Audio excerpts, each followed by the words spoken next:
There are 2 points I'd like to focus on. One of them, the first one sort of reflects my experience in the diplomatic service in the State Department. And the second picks up on Congressman Gilchrist's point about a dialogue, or what might be called respectful engagement, and Trita Parsi's kind of call for moving away from the tradition of balance of power approaches towards diplomacy and to a greater sense of collective security. For a long time in my office in the Bureau of Near Eastern and South Asian Affairs in the State Department, I kept a clipping on the wall. It was a citation from a report from a congressional hearing. Henry Kissinger was testifying. I was about to say performing, testifying. And one of the questions from a member of the committee was, I'm paraphrasing, but you know, how come we screwed the Kurds again? There's the long history of messing with the Kurds, depending on what the fashion was in our sense of our balance of power and great power diplomacy. And Kissinger's response was that we mustn't confuse covert action with missionary work. I just loved it. It's just so pithy. And it kind of stayed on the wall for a long time as a kind of challenge to my very simple-minded conception of what diplomacy was supposed to be. And I was thinking about how we got to enjoy covert action so much. And even President Eisenhower, who was somebody I really admired very much, but I think we got into the bad habit of covert action during World War II, when we had a very unambiguous, terrible enemy, and Allen Dulles, who was running the OSS then, that came to be the CIA, was engaged in covert activity against the Nazis all the time, and we cheered him on. It was the right thing to do. But it carried over into the Cold War, and when Eisenhower was president, he really didn't hesitate to overthrow the Arbenz regime in 1954 in Guatemala, and in 1953 to give Kermit Roosevelt the dollars that he distributed in Tehran to overthrow the Mossadegh regime.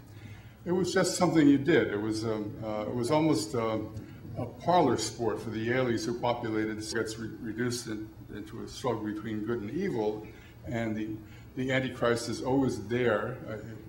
Frequently was there in religious wars, where the Antichrist might be Roman Catholics if you were a Reformed Protestant, but there's always a room for an Antichrist, and for a lot of fundamentalist Christians now, the Muslim world and the face of Ahmadinejad in Iran is playing that role.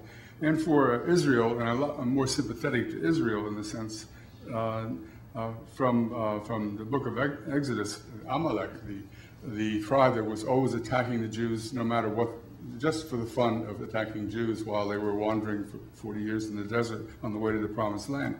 And so Amalek has also become the Arab or Muslim world for much of the right wing and the fearful. And there's a tremendous amount of palpable fear that Ahmadinejad knew exactly how to induce by questioning the reality of the Holocaust and not incidentally threatening to wipe Israel off the map.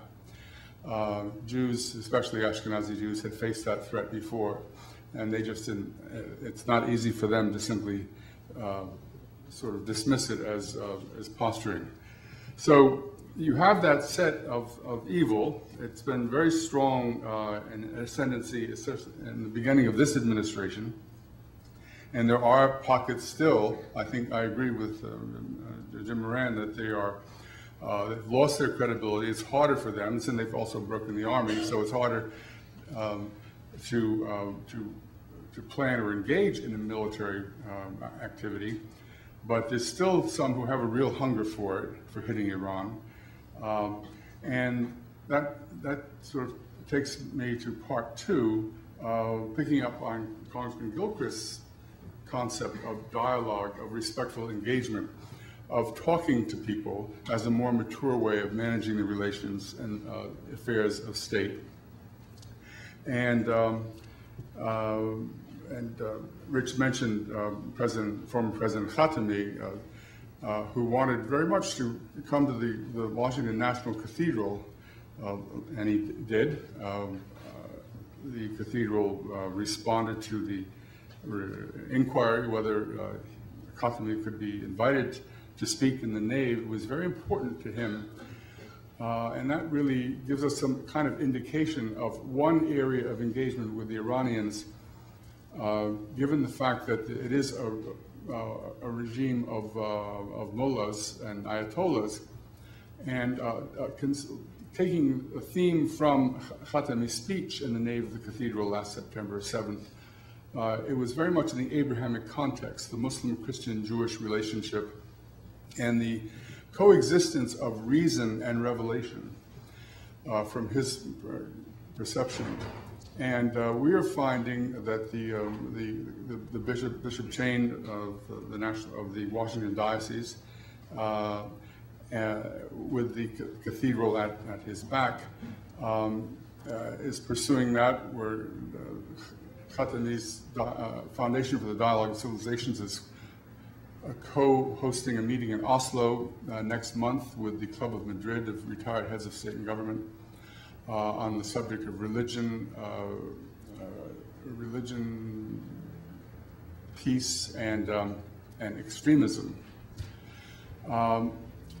And I think that while Americans and Westerners are naturally drawn to the secular intelligentsia among the Iranians, who are very, very impressive, and in fact we're kind of phobic about dealing with religious leaders in our post-Enlightenment environment. Muslims take religion seriously, even the ones who don't talk about it very much. It's just part of their identity. And Shia Muslims are particularly interesting in the extent they've devoted their intellectual skills in analyzing the adaptation of Islam to this century. One of the current New Republic has 4 items, one by Laura Sikor of the New York Times, emphasizes something that the Iranian secular people are advocating, the secular liberals, is having the Universal Declaration of Human Rights be kind of a founding document, or basic document, for the political culture in modern 21st century Iran. And it just happens that a very good friend and colleague of mine, Abdulaziz Sajadini from the University of Virginia, has been writing a book on Islam and the Universal Declaration of Human Rights for the last year and a half on a fellowship from the Carnegie Corporation that it was my privilege to nominate him for. He'd already written The Islamic Roots of Democratic Pluralism that Oxford published, to try to link certain universal values, human rights values, human dignity values, deep into the Quran, so that there is a basis for discussion between Muslims and Christians and Jews and the rest of the world. And that's an area of engagement, of dialogue engagement, that has some possibility. So respectful engagement, trying to come to terms with our history of the game of nations, certainly in 1953, the overthrow of Mossadegh, where one of the ironies of that we're doing it to get our oil back, or the Brits were trying to get their oil back. The post-Mossadegh coup settlement ended up with the American companies getting half of British oil. But that's the way the game was played.